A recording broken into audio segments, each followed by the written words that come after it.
नमस्कार बच्चों, आज हम टेंथ क्लास एनसीईआरटी मैथ्स करने जा रहे हैं, जो कि आपका सीबीएसई बोर्ड प्लस कुछ स्टेट्स के बोर्ड में भी चलता है। तो यहाँ पर आज हम सबसे पहले करने जा रहे हैं चैप्टर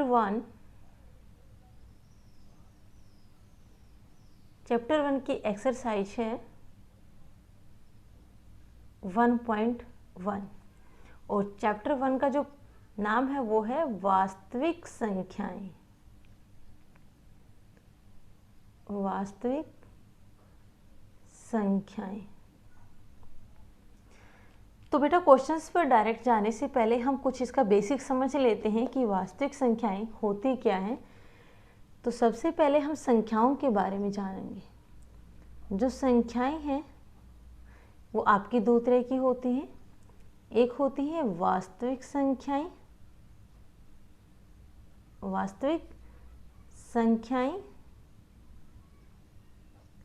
और एक होती है काल्पनिक संख्याएं।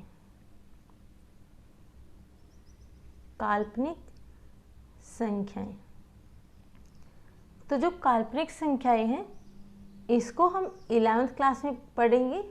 11th क्लास में मैथ्स में फिलहाल हमें जो पढ़ना है वो हमें वास्तविक संख्याओं के बारे में पढ़ना है। अब वास्तविक संख्याएं कितने टाइप्स की होती हैं तो यहाँ पर हम लिख लेते हैं। सबसे पहले आता है प्राकृतिक संख्याएं, फिर उसके बाद आता है पूर्ण संख्याएं, फिर आता है परिमेय संख्याएं, अपरिमेय संख्याएं, और एक होता है पूर्णांक। वास्तविक संख्याओं के अंतर्गत प्राकृतिक संख्याएं, पूर्ण संख्याएं, परिमेय संख्याएं, अपरिमेय संख्याएं और पूर्णांक आते हैं। अब एक एक करके हम इनके बारे में जान लेते हैं। सबसे पहले हम बात करते हैं प्राकृतिक संख्याओं की। प्राकृतिक संख्या। अब प्राकृतिक संख्या क्या है? जितने भी आप काउंटिंग पढ़ते हैं, जितने भी आप गिनती गिनते हो, वो सब आपकी प्राकृतिक संख्या के अंतर्गत आते हैं। जैसे 1 से लेके 1 2 3 4 5 6 7 8 ऐसे करके जितनी भी आपकी काउंटिंग है, इनका कोई एंड नहीं है, तो वो सब हमारे प्राकृतिक संख्या के अंतर्गत आएंगी। दूसरा है पूर्ण संख्या। अब पूर्ण संख्या क्या है? वैसे तो जो है प्राकृतिक संख्याएं लगभग इसमें आती हैं। इसमें जो है पूर्ण संख्या में हम 0 को भी ऐड कर देते हैं। जब हम 0 से स्टार्ट करते हैं, 0 1 2 3 4 5 6 7 8 ऐसे चलती रहती हैं, जैसे प्राकृतिक संख्या चलती है। पूर्ण संख्याओं में केवल 0 ऐड होता है। उसके बाद है परिमेय संख्याएं। तो परिमेय संख्या कौन सी है? परिमेय संख्या जो है वो संख्याएं हैं, एक बार ध्यान से देख लीजिएगा, क्योंकि जो आपकी एक्सरसाइज आगे आएंगी उसमें आपसे परिमेय संख्या के बारे में पूछा जाएगा। तो परिमेय संख्या क्या क्या है? परिमेय संख्या हमेशा वो संख्या होती है जिसे हम P/Q के रूप में लिखते हैं। जैसे मान लो 2/3 हो गया, 3/5 हो गया। लेकिन इसमें क्या होता है कि आपका Q जो है, Q का मान वो 0 के बराबर नहीं होना चाहिए। उसके बाद P और Q जो है वो पूर्णांक हो। अब पूर्णांक क्या होते हैं वो हम आपको आगे बताएंगे। पूर्णांक हो और P और Q का जब हम HCF निकालें तो इसका HCF 1 होना चाहिए। यहाँ पर कई बार आपसे क्वेश्चन पूछ लिया जाता है कि क्या 0 एक परिमेय संख्या है? जी बिल्कुल है, 0 एक परिमेय संख्या है। 0/1 क्या ये एक परिमेय संख्या है? यस, ये भी एक परिमेय संख्या है, क्योंकि 0/1 का मान कितना होता है? 0 ही होता है। लेकिन अगर मैंने लिखा 1/0, नीचे 0 आ गया, तो क्या एक परिमेय संख्या है? जी नहीं, ये बिल्कुल भी परिमेय संख्या नहीं है, क्योंकि यहाँ पर q का मान क्या दिया है? 0 है, इसलिए ये परिमेय संख्या नहीं है। आगे आ जाता है अपरिमेय संख्या। अपरिमेय संख्या, अब अपरिमेय संख्या में जो है कौन से आते हैं? ऐसी अभाज्य संख्या, अभाज्य संख्या जो वर्गमूल के अंदर हो, जो अंडरूट के अंदर हो, अंडरूट हो, ठीक है। जैसे 2 आपकी एक अभाज्य संख्या है, ठीक है, इसका वर्गमूल हो गया। 5 एक अभाज्य संख्या, इसका वर्गमूल हो गया। 3 एक अभाज्य संख्या, इसका वर्गमूल हो गया। तो ये सब अपरिमेय संख्या के अंदर आएंगी। आगे एक्सरसाइज में आपसे पूछा जाएगा वर्गमूल 5 को सिद्ध कीजिए कि एक अपरिमेय संख्या है, या वर्गमूल 3 को सिद्ध कीजिए कि एक अपरिमेय संख्या है, ठीक है। और दूसरे जैसे कई बार आपने देखोगे 1.333333 ऐसे चलता रहता है, ठीक है, जिनका कोई एंड नहीं है, वो भी अपरिमेय संख्या के अंतर्गत आती हैं। या फिर जैसे 2.33 लिख के उसके ऊपर बार लगा दिया जाता है, ठीक है, वो भी अपरिमेय संख्या के अंतर्गत आती हैं। अब आता है पूर्णांक, कि पूर्णांक क्या होते हैं? पूर्णांक पूर्ण अंक, मतलब पूर्ण संख्या इसमें आएंगी, है ना, जैसे 0 1 2 3 4 ऐसे चलती रहती हैं। लेकिन पूर्णांक में इसमें ये तो हो गए धनात्मक, यानी कि ये सब हो गए प्लस में। तो जो माइनस में होते हैं, -1 -2 -3, वो सब भी बेटा इसके अंतर्गत आती हैं, तो ये पूर्णांक होते हैं। आज की जो हमारी एक्सरसाइज है 1.1, इसमें हम लोगों को यूक्लिड विभाजन प्रमेय दिया गया है। यूक्लिड विभाजन एल्गोरिथम इसको बोल सकते हैं, या इसको प्रमेय करके भी बोल सकते हैं, एल्गोरिथम। तो यूक्लिड विभाजन एल्गोरिथम का एक फॉर्मूला आपको यहाँ पर हम बताएंगे। उसका फॉर्मूला होता है A बराबर BQ प्लस R। अब इसमें B क्या है, Q क्या है और R क्या है, वो सब हम आपको बताएंगे, ठीक है। जो एक चीज़ देख लीजिए कि जो आपका R होगा, ठीक है, R का मान कभी भी B से बड़ा नहीं हो सकता, और या तो वो 0 हो सकता है या 0 से बड़ा हो सकता है, ठीक है, या तो 0 के बराबर होगा या 0 से बड़ा होगा। आपने जो है भाग वाले क्वेश्चन किए होंगे ये, ठीक है, सपोज मैंने बीच में 9 लिख दिया, 2 लिख दिया, ठीक है। तो जो 9 है ये आपका A है, ठीक है। जब आप इसको भाग देंगे तो यहाँ पर 8 आएगा, 2 चौके 8 1, ये आपका R है, शेषफल है, जिसको हम शेषफल भी बोलते हैं। और ये आपका A है, ठीक है, ये आपका B है, और सॉरी ये B है और ये Q है, ये B है और ये Q है। तो इस प्रकार से आपको पता चल गया कि यहाँ पर ये A है, ये B है, ये Q है और ये R है। अब हम बढ़ते हैं एक्सरसाइज की तरफ। एक्सरसाइज में पहला क्वेश्चन क्या पूछा गया है? निम्नलिखित संख्याओं का HCF ज्ञात करने के लिए यूक्लिड विभाजन एल्गोरिथम का प्रयोग कीजिए। इसमें आपके पहले क्वेश्चन में 3 क्वेश्चन दिए गए हैं। पहला हमें दिया गया है 135 और 225, एक नंबर दिया गया, 2 नंबर दिए गए हैं, उनका हमें HCF ज्ञात करना है। और HCF कैसे ज्ञात करोगे? यूक्लिड विभाजन एल्गोरिथम द्वारा। यूक्लिड विभाजन एल्गोरिथम। अब इसका फॉर्मूला क्या है? इसमें जो है आपको क्या करना है, जो आपके बड़े वाली संख्या है आप उसको A मान लेंगे, जो छोटे वाली संख्या है उसको आप B मान लेंगे। यानी कि A का मान क्या है? 225 है, B क्या है? 135 है। इसमें आपको इसके गुणनखंड निकालने हैं। तो हम बड़ी संख्या लिखेंगे 225 बराबर, यहाँ पर आप साइड में रफ वर्क कर लीजिएगा। 225 को आप 135 से भाग देंगे तो 2 पे तो 270 ज़्यादा हो जाएगा, 135 से कम 135, 5 में से 5 गए 0, 12 में से 3 गए 9, 1 में से 1 गए 0, 90। तो यहाँ हम जब इसके गुणनखंड लिखेंगे 135 गुना 1,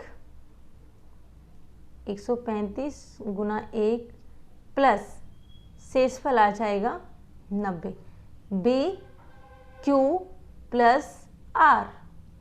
ठीक है, ये फॉर्मूला यहाँ पर ऐसे काम करता है। फिर आगे आपको क्या करना है, आपने इसके गुणनखंड लिख दिए हैं, अब हम इस 135 को यहाँ पर लेंगे, 135 बराबर, तो 135 और जो आपका शेषफल बचा है उससे आपको भाग देना है। आपको क्यू से कोई मतलब नहीं है, आपको बी का ध्यान रखना है और आपको शेषफल यानी कि आर का ध्यान रखना है। तो 90 कम 90, 5, 13 में से 9 गए 4, 45। तो यहाँ पर हो जाएगा 90 गुना 1 प्लस 45 यानी कि शेषफल। फिर आगे चलिए, अब इस 90 को यहाँ पर लिख लीजिए। अब क्या करेंगे आप, 90 को फिर आप भागफल से शेषफल से भाग देंगे 45 से, 45 दूनी 90, 90 में से 90 गए 0, तो यहाँ पर हो गया 45 गुना 2। तो जहाँ पर भी आपका शेषफल 0 आ जाता है, जहाँ पर भी आपका शेषफल 0 आ जाता है वहाँ पर आपका क्वेश्चन कंप्लीट हो जाता है। तो यहाँ पर अगर आपसे पूछा जाए कि आपका HCF आपने ज्ञात किया यूक्लिड विभाजन एल्गोरिथम के द्वारा, तो आपका आंसर होगा 135 225 का HCF। जितने से आपने भाग दिया और भाग देने के बाद 0 आया है, यहाँ पर आपने भाग दिया, शेषफल 90 है, 90 से भाग दिया, शेषफल 45 है, 45 से जब भाग दिया तो 0 है, तो ये आपका आंसर हो जाएगा ये 45। तो यहाँ पर आपका उत्तर होगा 45, जिससे भाग दिया और जब 0 आता है तो आपका जो है वहाँ पर क्वेश्चन कंप्लीट हो जाता है। अब पहले ही क्वेश्चन का दूसरा पार्ट है 196 और 38,220। तो यहाँ पर क्या होगा, हम a बराबर क्या मान लेंगे, a बराबर हो जाएगा 38,220 और b हो जाएगा 196। सेम कंडीशन अप्लाई होंगी, 38,220 को हम 196 से भाग देंगे, 38,220 को 196 से भाग देने पर तो आई थिंक 2 पे ज़्यादा चले जाएगा, 1 पे न जाएगा, 196, 12 में से 6 गए 6, यहाँ पर 7, 17 में से 9 गए 8, 2 में से 1 गया 1, 186 ऊपर से निकालेंगे 2, ठीक है, 9 दूनी 18, लगभग ये 9 पे चला जाएगा, 9 छिके 54, 4, 5, निम्न 81 और 5 86, 6, 8 9 और 8 17, 12 में से 4 गए 4, 5 में से 15 में से 9 गए, 15 में से 6 गए 9, 7 में 7 गए 0 0, ऊपर से निकाला 0, लगभग ये 5 पे कर सकते हैं ट्राई 196 को, 5 से 5 के 30, 3 5 नहीं 45 और 3 48, 196, 5 5 के 30, 3 5 नहीं 45 और 3 48, 4 5 और 4 980, सॉरी 12 में से 4 गए, यहाँ पर 8 आएगा, 980, ये 5 पे जाएगा 980, तो 980 में से 980 गए 0, तो यहाँ पर हमने 196 को 196 से भाग दिया तो 195 आंसर आया, 196 गुना 195 और हमारा जो शेषफल है वो पहले ही फर्स्ट टाइम में ही हमारा 0 आ गया। तो यहाँ पर हमारा जो HCF आएगा 196 और 38,220 का HCF 196 से भाग देने पर 0 आया है, तो हमारा जो HCF है वो भी 196 आ जाएगा।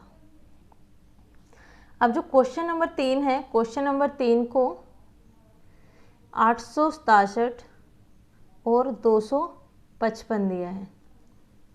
ठीक है, ये आपका एक होमवर्क क्वेश्चन है, थोड़ा सा मैं आपको बता देती हूँ। आप ए किसको मानेंगे, 867 को, बी मानेंगे आप 255 को। तो आप कमेंट बॉक्स में मुझे इसका आंसर बताएंगे। सब बच्चे इसको आंसर मुझे कमेंट बॉक्स में देंगे।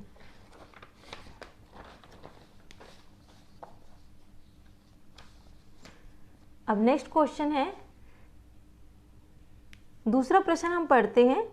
दर्शाइए कि कोई भी धनात्मक विषम पूर्णांक 6q+1 या 6q+3 या 6q+5 के रूप का होता है, जहां q कोई पूर्णांक है। q जो है कोई भी पूर्णांक है। क्वेश्चन नंबर 2 क्या कहता है कि जो धनात्मक विषम पूर्णांक है या तो वो 6q+1 के रूप का होगा या फिर 6q+3 या फिर 6q+5 के रूप का होगा। अब हमें वो धनात्मक विषम पूर्णांक ज्ञात करना है। तो यहाँ पर हम मान लेते हैं, माना धनात्मक विषम पूर्णांक, वो हो जाएगा ए। आपको पता है विषम वो संख्याएं होती हैं जो 2 से भाग नहीं होती हैं। तो यहाँ पर ए, हम विषम पूर्णांक हमारा ए हो गया है। अब हमें ज्ञात करना है कि बी क्या होगा। आपको जैसे कि मैंने बताया था कि ए का जो मान है वो होता है BQ+R। तो 6q+1 अगर हम लिख रहे हैं तो b का मान कितना है, 6 है। तो यहाँ पर हम b का मान लिखेंगे 6। ठीक है, b का मान हो जाएगा 6। अब यहाँ पर आप एक चीज़ देखिए, अगर हम किसी भी संख्या को 6 से भाग देते हैं, ठीक है, हमें धनात्मक विषम पूर्णांक को 6 से भाग देना है। ठीक है, तो a को 6 से भाग देने पर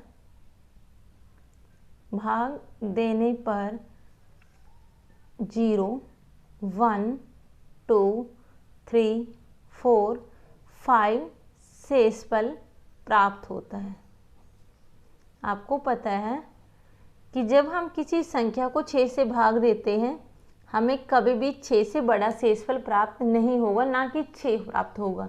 या तो हमें 0 मिलेगा या फिर 1, 2, 3, 4, 5, क्योंकि जिससे हम भाग देते हैं शेषफल हमेशा उससे छोटा होता है। ठीक है, तो यहाँ पर हमारा जो पहला केस बनता है, केस 1, इसमें हमें पता है a बराबर क्या है, BQ+R। तो पहले केस में जहाँ पर हमारा शेषफल 0 हो, ठीक है, हम यहाँ पर 0 से लेके 5 तक पूरे को अप्लाई करके देखेंगे तो हमारे यहाँ पर लगभग 6 केस बनेंगे। तो पहले केस में जिसमें हमें शेषफल 0 प्राप्त हो रहा है, उसके बाद a का मान a ही है, b का मान 6 है, q का मान q रहेगा और r का मान कितना हो गया, 0 हो गया। तो a बराबर कितना प्राप्त हुआ हमें, 6 क्यों, 0 को हटा दे, 0 की कोई वैल्यू ही नहीं है यहाँ पे। अब क्या होता है कि अगर मैं 6 q की जगह पे कोई भी पूर्णांक रख दूँ, मैं कोई भी संख्या रख दूँ, जब हम उसको 6 से भाग देंगे तो हमें हमेशा सम संख्या प्राप्त होगी। q का मान कोई भी पूर्णांक हो, q का मान कोई भी पूर्णांक हो, उसे 6 से गुणा करने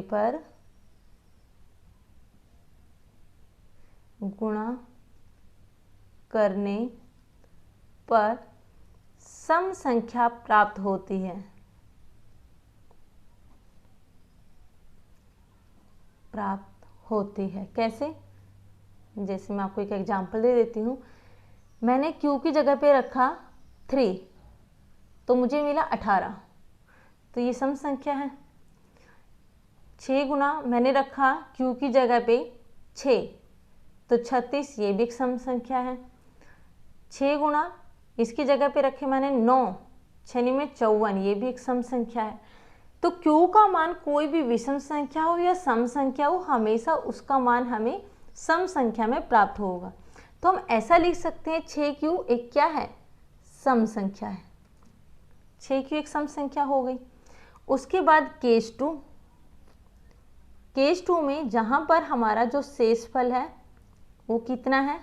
1 है। तो यहाँ पर हम अगेन वही फॉर्मूला लिखेंगे, A बराबर बी क्यू प्लस आर। तो A बराबर B कितना है? 6 है। Q R कितना है? 1 है। अब आपको एक चीज़ पता है कि जो 6Q है वो क्या है? एक सम संख्या है। तो 6Q एक सम संख्या है, कुछ भी हो सकती है, प्लस और 1 जो है वो एक विषम संख्या है। तो जब हम एक सम संख्या और एक विषम संख्या को जोड़ते हैं तो हमें एक विषम संख्या प्राप्त होती है। जैसे यहाँ पर सम संख्या थी 54 था, उसमें जब हमने 1 जोड़ा विषम संख्या तो ये हो गया 55। तो ये हमारी एक विषम संख्या है। एक सम संख्या और एक विषम संख्या, जब दो संख्याएं जुड़ती हैं तो हमें उसका मान हमेशा विषम संख्या प्राप्त होता है। अब केस 3 पर आ जाइए। केस 3 में जहाँ पर हमें शेषफल 2 प्राप्त होता है, अगेन वही मान रखेंगे, A बराबर B Q plus R. A बराबर बी क्यू मतलब 6Q और R बराबर 2। अब आपको पता है 6Q क्या है? एक सम संख्या है और 2 क्या है? ये भी एक सम संख्या है। जब हम दो सम संख्याओं को जोड़ते हैं तो हमारा उत्तर हमेशा एक सम संख्या प्राप्त होता है हमें।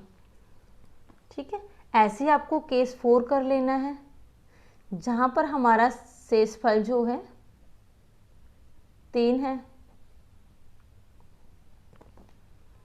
A बराबर क्या हो जाएगा? बी क्यू प्लस आर, जहाँ A बराबर 6Q प्लस आर का मान है 3, यानी कि एक सम संख्या और एक विषम संख्या, दोनों मिलके जब जोड़ते हैं तो हमें प्राप्त होती है एक विषम संख्या।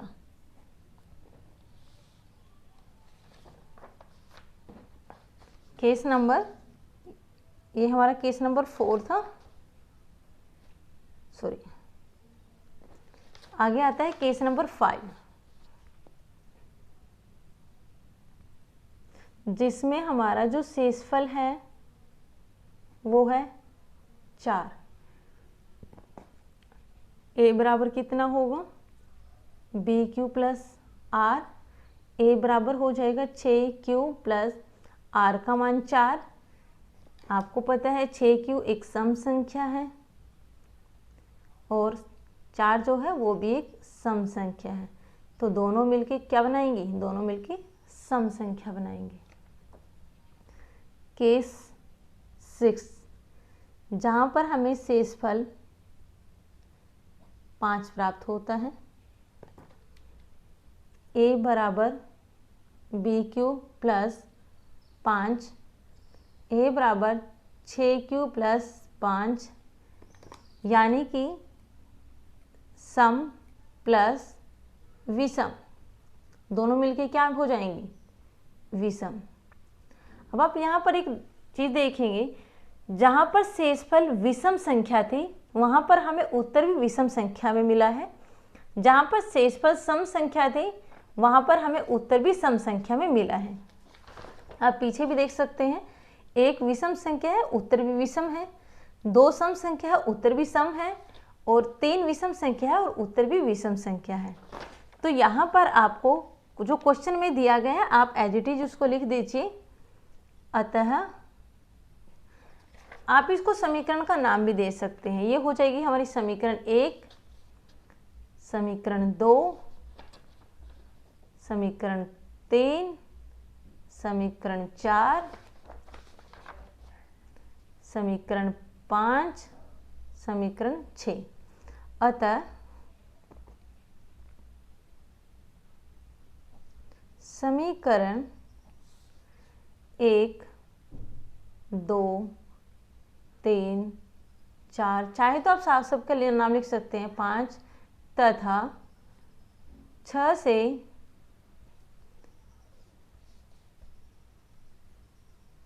ज्ञात होता है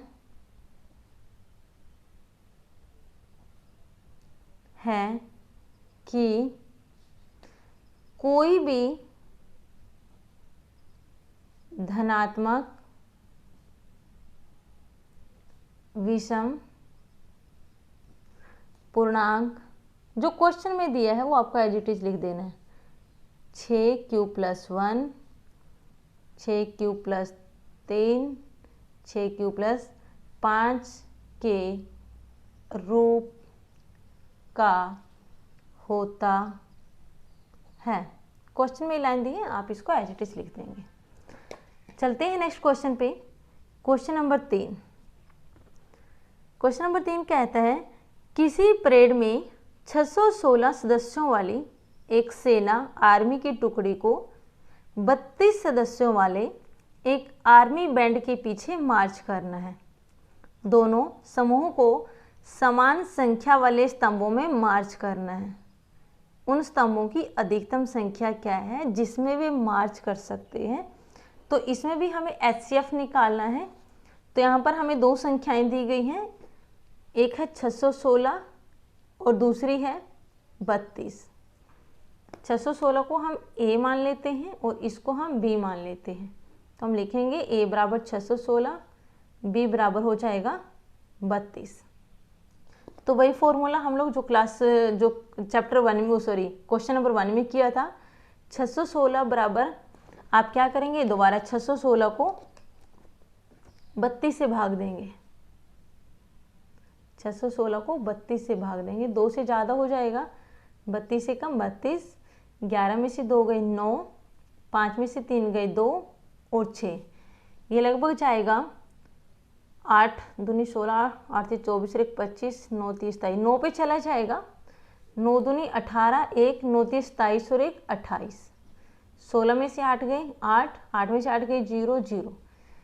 तो हम क्या करेंगे, 32 गुना 19, 32 गुना 19 प्लस कितना हो जाएगा 8। अब आपको क्या करना है, जिससे आपने भाग दिया उसको आप यहाँ पर लिखेंगे। उसके बाद जो शेषफल आपका बचा था उसे आप भाग देंगे। 32 है तो 8 से भाग देंगे, 8 चौके 32, और यहाँ पर 8 से भाग देने पर आपका उत्तर 0 आ गया। तो 8 गुना 4, 8 गुना 4 प्लस 0 लिखने का कोई मतलब ही नहीं बनता। अतः इसका HCF कितना आया है, 616 और 32 का HCF ये हो गया हमारा 8। तो यहाँ पर आपको लिख देना है कि स्तंभों की संख्या कितनी होगी। स्तंभों की अधिकतम संख्या वो होगी 8। ठीक है। तीसरा क्वेश्चन बिल्कुल इजी था, ज़्यादा इसमें कुछ करने की आपको जरूरत नहीं है। चौथे क्वेश्चन पे बढ़ते हैं। चौथा और पांचवा क्वेश्चन बहुत इंपॉर्टेंट क्वेश्चंस हैं। ठीक है, आप इसको ध्यान से समझ लीजिए। यूक्लिड विभाजन प्रमेयिका का प्रयोग करके दर्शाइए कि किसी धनात्मक पूर्णांक का वर्ग किसी पूर्णांक m के लिए 3m या 3m+1 के रूप का होता है। एक हमें दिया है 3m और दूसरा दिया है 3m+1 के रूप का होता है। इसमें इनका वर्ग करने के लिए बोला है और कोई भी धनात्मक पूर्णांक हो सकता है। तो लगभग कुछ क्वेश्चन नंबर 2 के जैसा ही है। हम मान लेते हैं, माना धनात्मक, इसमें सम या विषम कुछ नहीं दिया है, माना धनात्मक पूर्णांक बराबर a हो जाएगा। अब आपको मैंने बताया था a बराबर है BQ+R। इसको अगर हम लेते हैं, b आपका 3 है, q आपका m है और r आपका 1 है, तो b का मान हमारा हो जाएगा, b बराबर हो जाएगा 3। अब हमें पता है कि a को 3 से भाग देने पर, है ना, a को, क्योंकि a एक धनात्मक पूर्णांक है, a को 3 से भाग देने पर या तो 0 शेषफल बचेगा या 1 बचेगा या फिर 2 बचेगा। 0 1 2 शेषफल प्राप्त होता है। अब आपको क्या करना है, वही आप केस 1 ले लीजिए। केस 1 में जहाँ पर आपका शेषफल कितना है, शेषफल आपका 0 है, a बराबर बी क्यू प्लस आर। आपको ये फॉर्मूला हर बार लिखना है, इससे एग्जामिनर बहुत खुश हो जाएगा, है ना।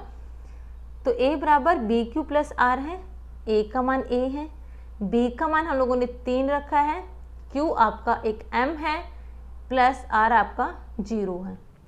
अब इसमें प्रश्न में लिखा था कि धनात्मक पूर्णांक का वर्ग, यानी कि हमें इनका वर्ग करना है। वर्ग करने पर तो आप a का स्क्वायर करेंगे बराबर 3m का स्क्वायर प्लस 0 का स्क्वायर करने से मतलब नहीं बनता, 0 का स्क्वायर 0 ही रहेगा, और अगर आप उसको 3m में जब ऐड करेंगे तो भी उसका कोई फर्क नहीं पड़ेगा। 1 की 2 बराबर, तो ये हो जाएगा 9m वर्ग, a का वर्ग बराबर, इसमें से हम 3 को कॉमन ले लेते हैं, 3 3 9 m स्क्वायर।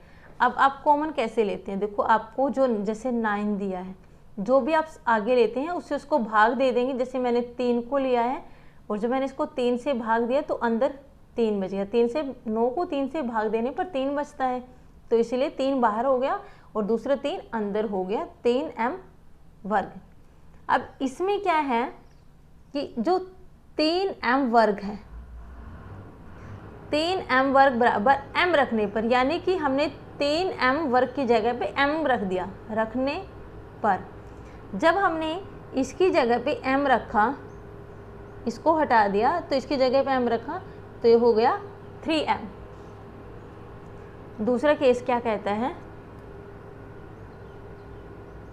केस 2, जहाँ पर हमारा शेषफल हमें 1 प्राप्त होता है।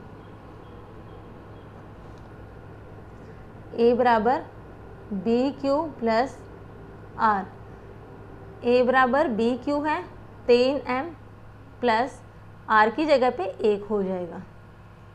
अगेन वर्ग करने पर, वर्ग करने पर a का स्क्वायर प्लस बराबर 3m प्लस 1 इसका वर्ग हो जाएगा। तो a वर्ग बराबर, अच्छा ये आपका जो है a प्लस बी का स्क्वायर है, दिख रहा है आपको। तो जब हम इसको खोलेंगे, a का वर्ग प्लस b का वर्ग प्लस 2ab, ये फॉर्मूला होता है।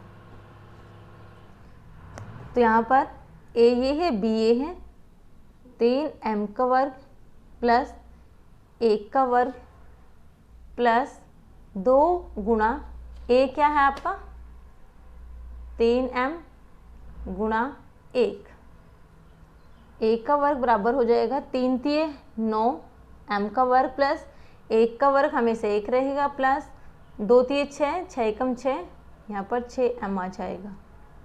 1 का वर्ग बराबर, m वालों को आगे लिख लीजिए, अरेंज कर लीजिए इसको, 9m वर्ग प्लस 6m प्लस 1, a का वर्ग बराबर, अब इसमें आप देखेंगे 3 कॉमन है, तो मैंने 3 आगे लिख लिया, 3 3 9 3m का वर्ग प्लस 3 दूनी 6 2m प्लस 1 हो जाएगा।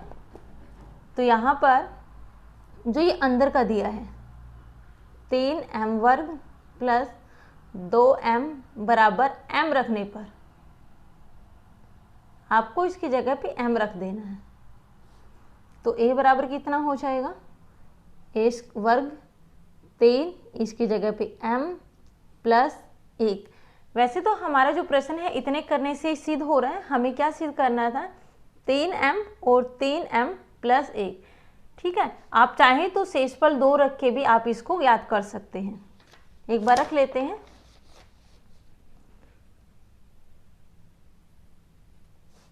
केस 3, जब शेषफल 2 हो। ठीक है, तो यहाँ पर शेषफल 2, a बराबर हो जाएगा b Q plus r, a बराबर 3m प्लस 2, वर्ग करने पर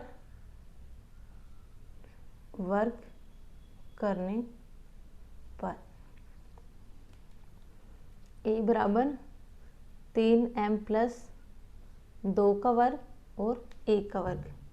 तो ये हो जाएगा a प्लस b का वर्ग बराबर कितना होता है, a का वर्ग प्लस b का वर्ग प्लस 2ab।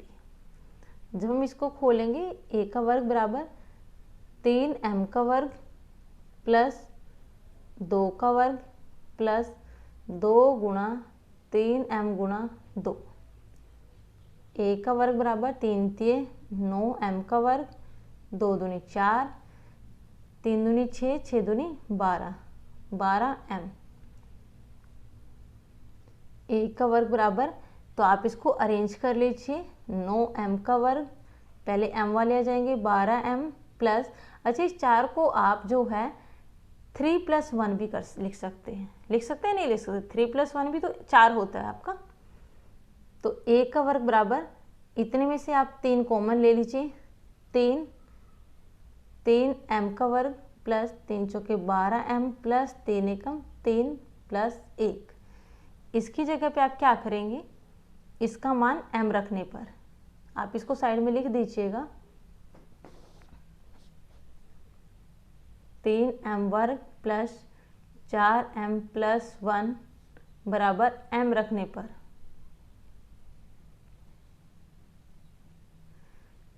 तो हो जाएगा a का वर्ग बराबर 3m प्लस 1। तो आप यहाँ पर इसको समीकरण का नाम देते जाइए साथ में। ये आपकी समीकरण 1 है, ये आपकी समीकरण 2 है और ये हो जाएगी समीकरण 3। उत्तर में लिख दीजिए, अतः समीकरण 1, 2 तथा 3 से सिद्ध होता है कि किसी धनात्मक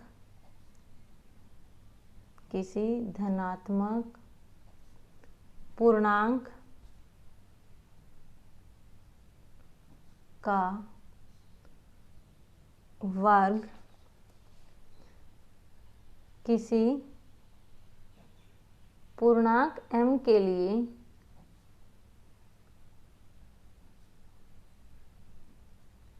के लिए 3m या 3m प्लस 1 के रूप का होता है।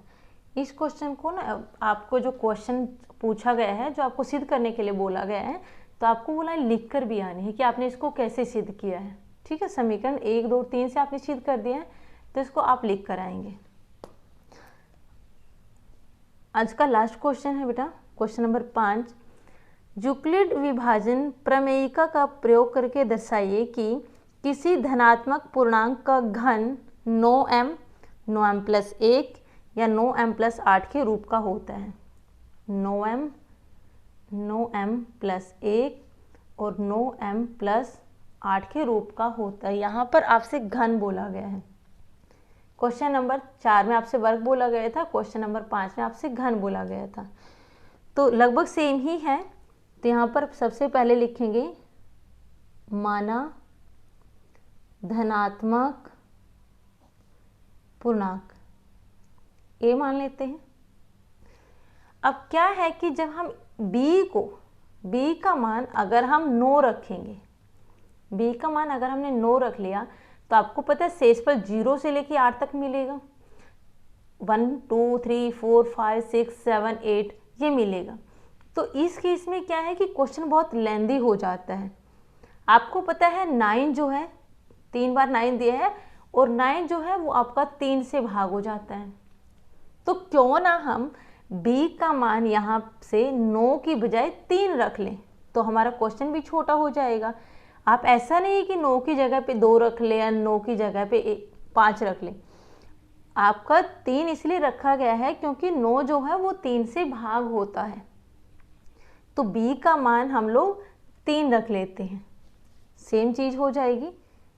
a को 3 से भाग देने पर या तो आपको 0 शेषफल मिलेगा या फिर 1 मिलेगा या 2 प्राप्त होता है।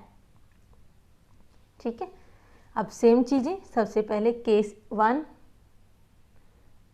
में जब हमें शेषफल 0 प्राप्त होता है, शेषफल 0 प्राप्त होता है।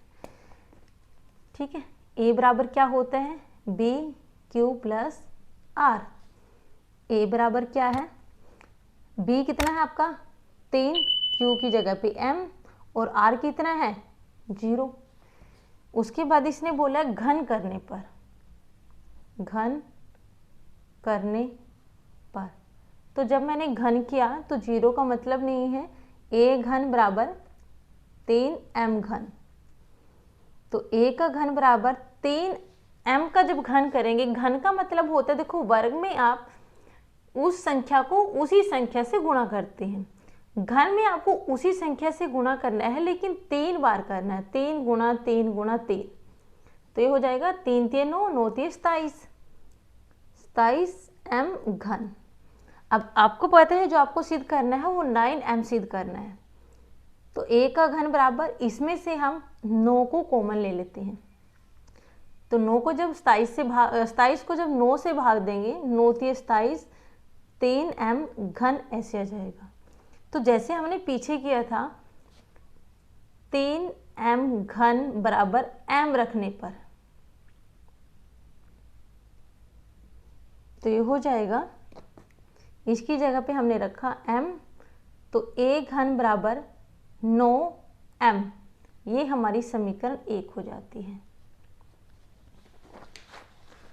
उसके बाद केस 2 जहाँ पर हमें शेषफल 1 प्राप्त होता है। a बराबर b Q plus r, a बराबर b कितना है 3 है, q m है, r 1 है। आगे आ जाएगा घन करने पर, घन करने पर a घन बराबर 3m प्लस 1 का घन। अच्छा, a प्लस b का घन का फॉर्मूला देख लीजिए, a प्लस b का घन बराबर क्या होता है, a घन प्लस b घन plus 3 a square b plus 3 ab square. इसको हम खोल लेंगे, a का घन बराबर 3m का घन, 3m घन प्लस 1 का घन प्लस 3a स्क्वायर b, 3 गुणा 3m का स्क्वायर गुणा b प्लस 3 गुणा 3m गुणा 1 का स्क्वायर। तो a का घन क्या हो गया, 3 3 9 9 3 27, m घन 1 का घन करोगे 1 रहेगा, यहाँ पर 3 3 9 9 3 27, 27 से कम 27, 27 m स्क्वायर प्लस 3 3 9, 9 एकम 9, 9 m। m वालों को पहले लिख लीजिए। a घन बराबर 27 m घन plus 27 m square plus 9 m plus 1। तो अब आप इसमें से 9 को कॉमन लेंगे। 9 कॉमन ले लिया मैंने। 9 3 27, 3 m घन प्लस 3 m स्क्वायर प्लस 9 एकम 9, 1 m प्लस 1। तो जैसे हमने पीछे किया था, इसका मान m रखने पर 3 m घन plus 3 m square plus m का मान m रखने पर, तो हमारा उत्तर हो जाएगा 1 का घन बराबर 9m प्लस 1। ये होगी हमारी समीकरण 2। अब केस 3, जहाँ पर हमें शेषफल 2 प्राप्त होता है। a बराबर B Q plus R, a बराबर 3m प्लस आर कितना है, 2 है। a बराबर, इसका घन कर लेंगे हम लोग। घन करने पर 3m प्लस 2 का घन, और यहाँ पर a का घन। a का घन बराबर, आपको पता है वही सेम फॉर्मूला अप्लाई होगा जो ऊपर लिखा था। सॉरी, 3m का घन प्लस 2 का घन प्लस 3 गुणा a स्क्वायर था, यानी कि 3m स्क्वायर गुणा b प्लस 3 गुणा a गुणा b स्क्वायर। इसको खोल लीजिए। 1 3 बराबर, यहाँ पर आ जाएगा 27 m घन, 2 दूनी 4, 4 दूनी 8, 3 3 9, 9 3 27, 27 दूनी 54, 2 दूनी 4, 4 3 12, 12 3 36 m।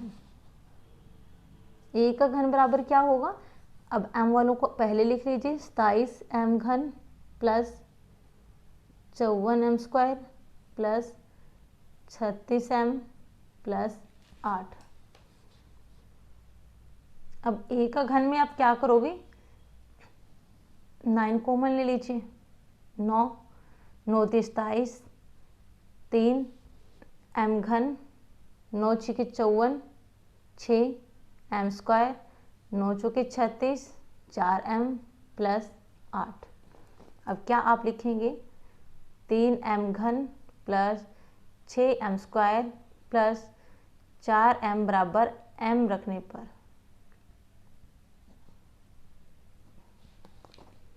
तो यहाँ हो जाएगा a घन बराबर, इसकी जगह पे आपने रख दिया m,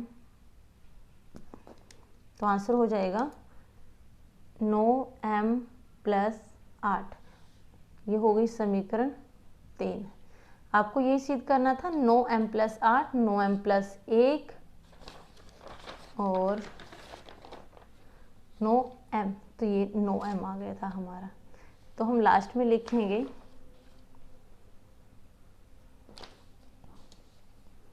अतः समीकरण 1 2 तथा 3 से सिद्ध होता है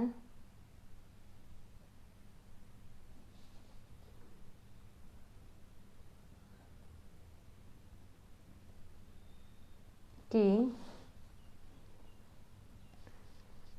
किसी धनात्मक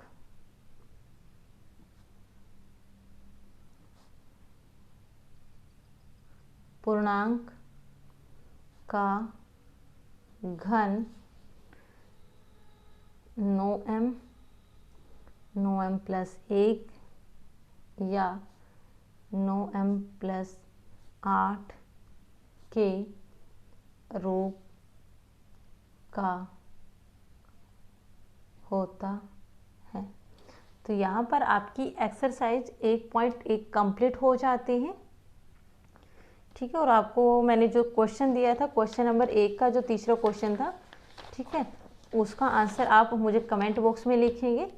और तब तक के लिए यहीं पर हम क्लास को ख़त्म करते हैं। आगे 1.2 को लेके हम फिर आएंगे। Thank you.